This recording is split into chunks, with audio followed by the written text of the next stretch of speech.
Hi everyone, this is Patty Dye, and I'm joined by my friends Jen Loudon and Susan Piver. We're having a great time talking to each other on Skype.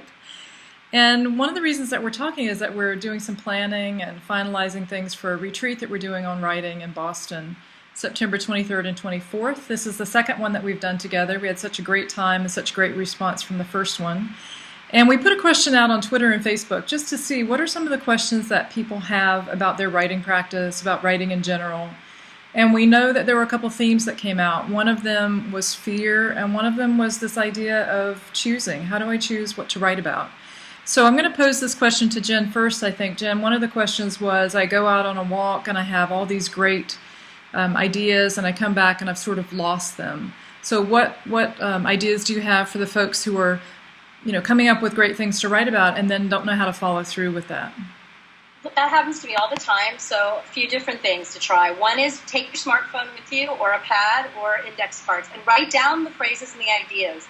You've always said the difference between a genius is a genius gets out of the hot shower and writes the idea down. The non-genius never gets out. So, take it with you. Treat those ideas as precious. Treat your thoughts as precious and capture them. And it takes practice to do that. And you can get out of the practice and then you'll get in again.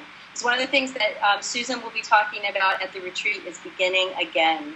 Another thing is for those of us who did drugs as kids, which none, of course, of us did, and you would think that those great ideas you were having when you smoked that joint were so incredible, and the next morning you read them and they were stupid. Well, sometimes that happens now, too, on our walks.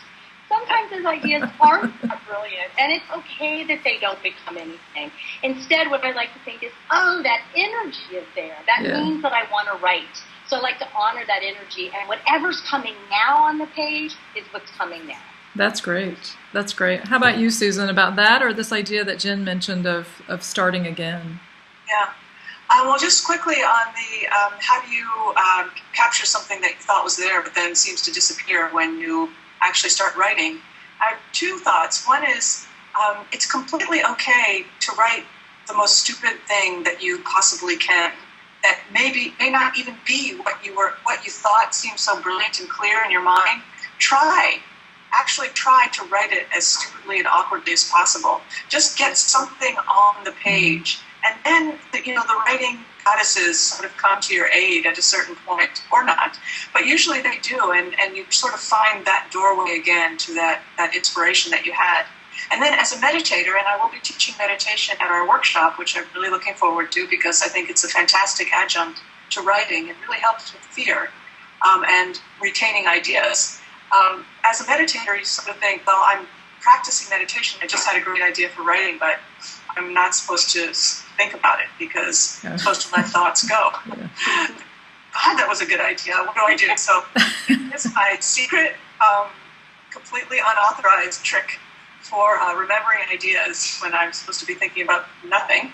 And that is, I get the idea and I'm putting it in my thumb. So I think of the idea simultaneously while I look at my thumb. I'm not kidding. Great. And I put it there, and then I do forget about it. And then when I go back to my desk and I look at it, I swear to God, 8 times out of 10, it's there. That's fantastic. You're not menopausal, evidently, because when you get to my stage of life, not only do you not know the idea, but you don't know what your thumb is. Do you know what I'm saying to you? I didn't tell you I don't have ideas stored in my kneecaps and my ears and my fingernails and everywhere else. But in terms of starting over, just quickly, there is no difference between starting over and writing regularly because it is always starting over.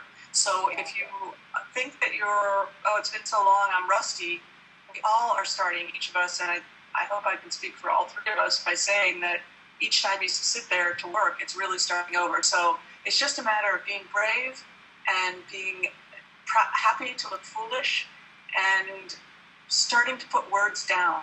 When in doubt, put words on paper or computer screen, and the rest will take care of itself. That's great. That's been my experience. Do you, Patty, have anything you would add to that? No, I think that's beautiful. That gives me great hope for myself, really. I mean, and this is why I love working with the two of you, because there's such wisdom that comes in a very short period of time. So I loved our time together before in Portland, and I'm really looking forward to seeing the two of you in Boston. If you're interested in starting again, if you're interested in walking toward the fear that you have about your writing, if you'd like to come and teach us, because I think that's a big part of this retreat for us as well, we'd love to have you join us. The information about registration is below this video, and we'd love to see you in Boston on September 23rd and 24th. Thanks, Jen. Thanks, Susan. Thank you. Bye. Bye.